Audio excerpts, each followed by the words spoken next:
नमस्कार दोस्तों। आज हम क्लास 10th का हिंदी का board exam question paper discuss करेंगे। Hindi course B. पहला, निम्नलिखित गद्यांश को ध्यानपूर्वक पढ़कर इसके आधार पर दिए गए प्रश्नों के सर्वाधिक उपयुक्त उत्तर वाले विकल्प चुनकर लिखिए। संबंधों के मामले में सलाह देने वाले पेशवरों का यह मानना रहा है कि कुछ रिश्ते ऐसे होते हैं जिनको आप ज़रा सा यत्न से रखें और समुचित मान सम्मान दें तो हमारी खुशी का कारण बन सकते हैं।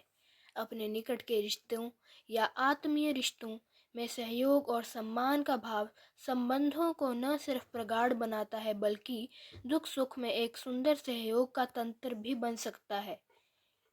इनका साथ मन को आंतरिक संतोष और शांति भी देता है। इसलिए समय समय पर किसी त्योहार के बहाने या जन्मदिन के समारोह के बहाने इनसे मेल जोल बनाए रखना चाहिए और आने वाले रिश्तेदारों को समुचित सम्मान देना चाहिए।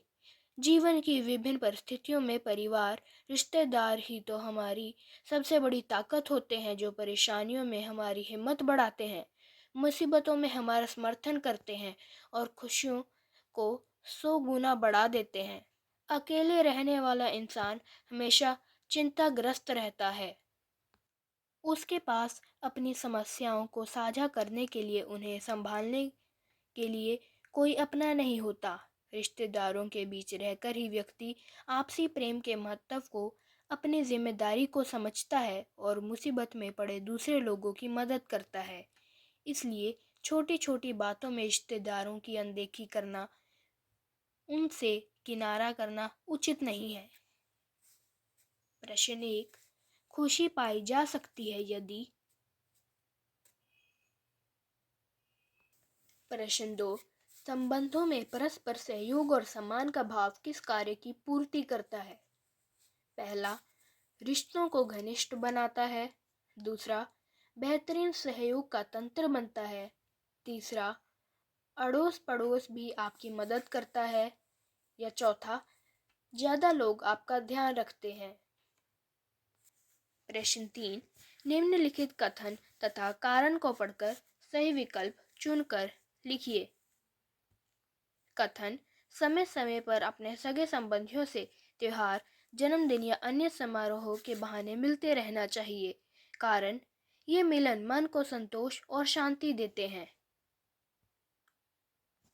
प्रश्न 4, जीवन की विभिन्न परिस्थितियों से संबंधी हमारा सबसे बड़ी ताकत क्यों है?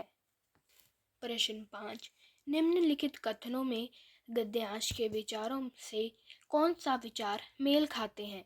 उचित विकल्प का चयन करके लिखिए। पहला, आत्मीय रिश्तेदार सुख दुख के सच्चे साथी होते हैं। दूसरा, अकेला व्यक्ति जीवन में सफलता प्राप्त नहीं कर सकता। तीसरा, रिश्तेदारों से त्योहारों के अवसर पर ही मिलना चाहिए। चौथा, रिश्तेदार सामाजिक उत्तरदायित्व का निर्वाह करना सिखाते हैं। प्रश्न 2, निम्नलिखित गद्यांश को ध्यानपूर्वक पढ़कर इस पर आधारित प्रश्नों के सर्वाधिक उपयुक्त उत्तर वाले विकल्प चुनकर लिखिए। भारतीय संस्कृति में नदियों, जलाशयों, झीलों, तालाबों एवं कुओं का बहुत महत्व है। भारतीय समाज के सामाजिक, सांस्कृतिक और आर्थिक पक्ष से नदियों और दूसरे जल स्रोत काफी गहरे से जुड़े हैं। जीवन के अधिकांश पक्ष जलाशयों के किनारे ही पूरे होते हैं। तालाबों ने हमारे सामाजिक जीवन को बहुत अधिक प्रभावित किया है। तालाब अपने जीवन के लिए मानसून एवं प्रकृति पर निर्भर रहते हैं। पहले समाज अपने अस्तित्व के लिए तालाबों पर निर्भर रहता था। तब उसे प्राकृतिक आपदा के समय पीने का पानी की समस्या से कम जूझना पड़ता था, क्योंकि तालाबों में पानी पर्याप्त भंडार में रहता था। उससे ग्रामीण पेयजल और सिंचाई के लिए पानी उपलब्ध रहता था। पहले हमारा समाज प्रकृति के रहस्यों और उसकी शक्तियों के इर्द गिर्द घूमता था। पानी, वायु, धूप को वह देवी कृपा मानकर उसकी पूजा करता था। इसका अभिप्राय यह था कि वह मानव जीवन के लिए उपयोगी प्राकृतिक चीज़ों में भगवान को देखता था, इसलिए वह उसे गंदा करने या ज़रूरत से अधिक इस्तेमाल करने का विरोधी था। तालाब निर्माण से लेकर उसकी रक्षा में लोग अपनी जिम्मेदारी समझता था। नल, ट्यूबवेल आदि के आने से पानी के परंपरागत स्रोत की उपेक्षा हुई है। लोग वर्षा जल संग्रह का पुराना तरीका भूलते गए हैं, जिससे नए नए तरह के खतरे हमारे सामने आने लगे। अब सरकारी और गैर सरकारी स्तर पर फिर से तालाबों के महत्व को समझकर उसके लिए काम शुरू हुआ है। प्रश्न 1, तालाब अपने अस्तित्व के लिए निर्भर करते हैं। दूसरा, निम्नलिखित में जल का प्राकृतिक स्रोत नहीं है।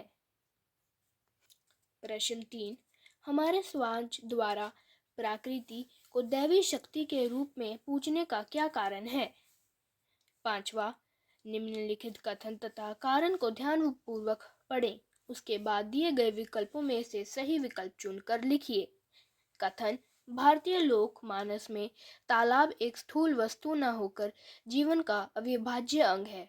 कारण, तालाबों और जलाशयों के देखरेख का काम पूरा समाज करता है।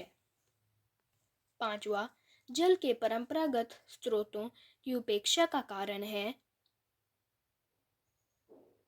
प्रश्न 3, निर्देशानुसार पदबंध पर आधारित निम्नलिखित 5 प्रश्नों में से किन्हीं 4 प्रश्नों के उत्तर दीजिए। पहला, उसी वक्त एक कटा हुआ कनकुआ हमारे ऊपर से गुजरा। इस वाक्य में रेखांकित का पदबंध भेद है। दूसरा, मैं पीछे पीछे दौड़ रहा था। इस वाक्य में रेखांकित का पदबंध भेद है। तीसरा, एकाएक इतना मधुर गाना अधूरा क्यों छोड़ दिया। इस वाक्य में रेखांकित का पदबंध भेद है। चौथा, वह कटे हुए द्वीप के अंतिम भूखंड पर खड़ा था। इस वाक्य में रेखांकित का पदबंध भेद है। निम्नलिखित वाक्यों में से विशेषण पदबंध का उदाहरण छांटकर लिखिए। प्रश्न 4, निर्देशानुसार रचना के आधार पर वाक्य भेद पर आधारित निम्नलिखित 5 प्रश्नों में से किन्हीं 4 प्रश्नों के उत्तर दीजिए। पहला, निम्नलिखित में से उपयुक्त सरल वाक्य छांटकर लिखिए। दूसरा, दुख का ऐसा विभत्स रूप प्रस्तुत होता है जो दर्शकों को भावनात्मक शोषण कर सके। रचना के आधार पर यह वाक्य भेद होगा। तीसरा, पकड़े गए आदमियों की संख्या का पता नहीं चला, पर लॉकअप में स्त्रियों की संख्या 105 थी। रचना के आधार पर इसका वाक्य भेद होगा।